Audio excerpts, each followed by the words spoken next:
4 second में हुए उस बेइज्जती की जो एक बार फिर पाकिस्तान को पूरी दुनिया के सामने हंसी का पात्र बना रहा है। Osama bin Laden was in Pakistan and he was killed on your territory.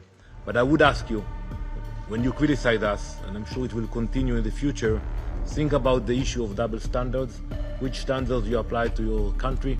ये बेइज्जती भारत के हाथों नहीं हुई है। भारत तो हमेशा ही पाकिस्तान की धुलाई करता रहा है, लेकिन इस बार 4 सेकंड, महज 4 सेकंड और धुलाई हो गई पाकिस्तान की यूएनएचआरसी के बैठक में। और धोने वाले देश का नाम है, भारत का मित्र है, नाम इजराइल है। 9/11 हमलों के 24 साल मुकम्मल होने के बाद उसमें तो उन्होंने गो के दो मरतबा पाकिस्तान का भी जिक्र किया और ओसामा बिन लादेन के लिए अगर अमेरिका पाकिस्तान के अंदर आ सकता है तो हम क्यों नहीं आ सकते कतर में? होना वाना कुछ नहीं, जाहिर है इसराइल से नहीं लड़ सकते। ये देखिए, ये इनमें से कोई भी ऐसा नहीं है जो कि इजराइल के साथ पंगा ले ले, ठीक है? तो अब करेंगे क्या? कंडेम करेंगे, रोना धोना करेंगे, मीटिंग्स करेंगे, मगर इसके अलावा कोई काउंटर एक्शन तो नहीं ले सकते ना।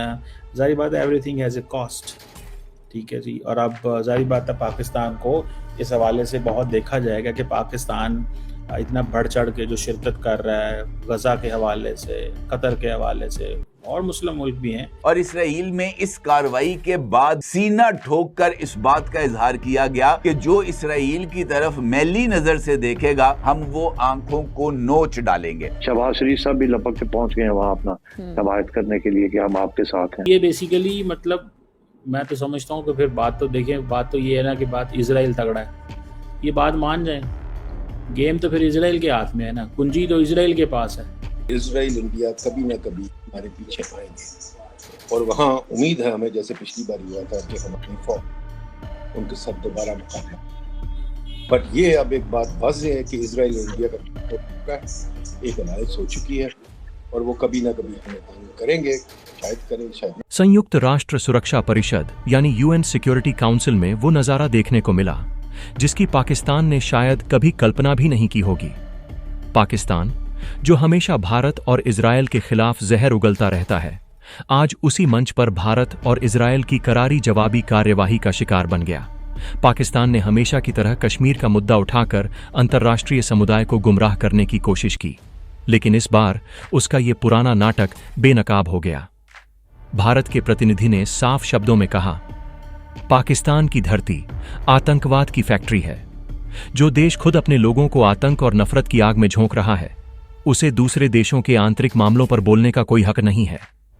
भारत ने न सिर्फ पाकिस्तान के झूठ को उजागर किया, बल्कि यह भी याद दिलाया कि दुनिया के सबसे खतरनाक आतंकी ओसामा बिन लादेन से लेकर हाफिज सईद तक सभी पाकिस्तान में ही पनाह पाते हैं।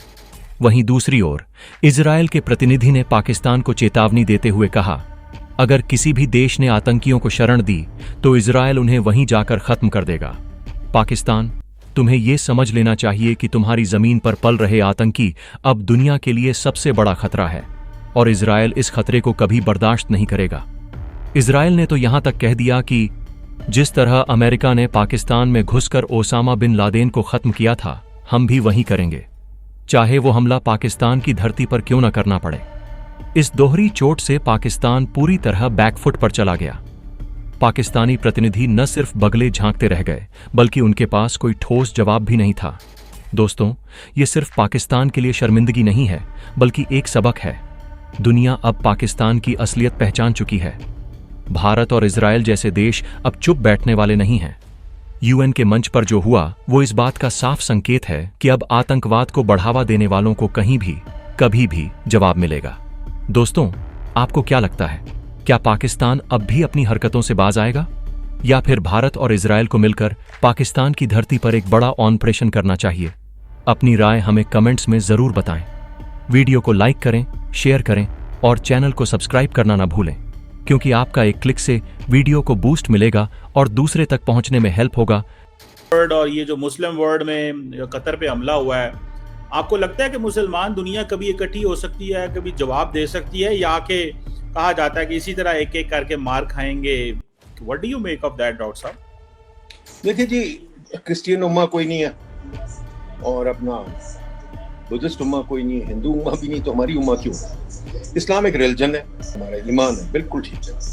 अपना रिलीजन अपनी जगह जरूर है, हम मुसलमान जरूर हैं, पर ये कहना कि बंगाली मुसलमान और मलेशियन मुसलमान और पाकिस्तानी मुसलमान मिल के इकट्ठे हो जाए मुश्किल है। हिस्ट्री ने प्रूव कर दिया वो नहीं होगा, तो उसको आप छोड़ दें। बाकी रह गई बात इसराइल की। इसराइल ने तो बहुत शर्मिंदा किया हम लोगों को, बहुत हमें जलील किया।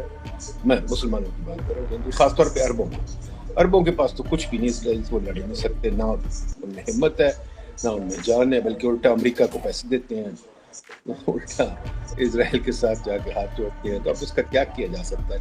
उनके साथ तो मिलने का भी फायदा कोई नहीं। अगर कोई अरबों में जान रह गया तो हम ही शायद उनको कभी ना कभी काम आ जाएंगे और कोई।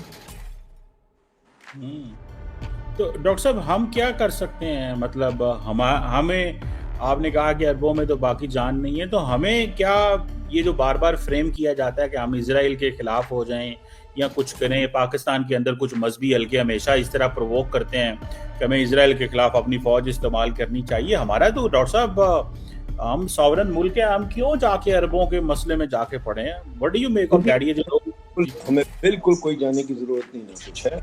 मैं सिर्फ ये होगा कि इजराइल और इंडिया के अलायंस हो चुके, और जैसे कि पाकिस्तान ये बताने की कोशिश कर रहा था कि ओसामा पाकिस्तान में नहीं मारा गया, किसी सुदूर प्रांत में मारा गया जिसका पाकिस्तान से कोई लेना देना नहीं था।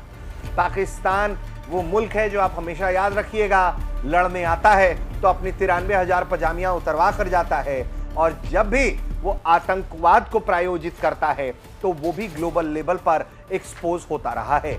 बात ओसामा बिन लादेन की हो या फिर मसूद अजहर की हो, हाफिज सईद की हो, या ऐसे तमाम वो आतंकवादी जो पाकिस्तान के सिर का ताज हैं, जिन्हें पाकिस्तान पालता पोसता है, ISI के दुलरुआ हैं ये, वो हमेशा ही पाकिस्तान में रहते आए हैं। और पाकिस्तान अंतर्राष्ट्रीय मंचों पर जाकर ये जब दावा करता है कि वो खुद पोषित है, शोषित है, तो दुनिया उसे कन्फ्रंट करती है, आईना दिखाती है और बताती है कि दरअसल आप पोषित नहीं हैं, आप जो हैं आप गुनहगार हैं। और यही हुआ फिर से जब पाक प्रतिनिधि ने बीच में उन्हें टोका, तो पाक प्रतिनिधि के बीच में टोकने के बाद UNHRC अध्यक्ष ने, जो हिलेल नोयर हैं, उनका माइक चालू कर दिया और बताया कि उनके पास महज अब 4 सेकंड है अपनी बात रखने के लिए।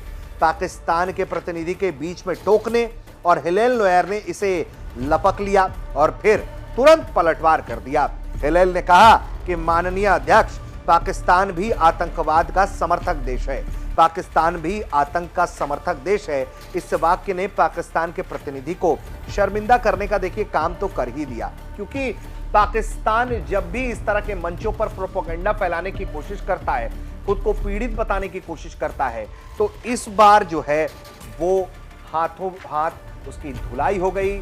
और जो इजराइल ने कतर पर हमला किया, जहां हमास को टारगेट किया गया था, उसको लेकर जब बातचीत हो रही थी, तो उस दौरान इजराइल के मसले पर पाकिस्तान की एक बार फिर पिटाई हो गई।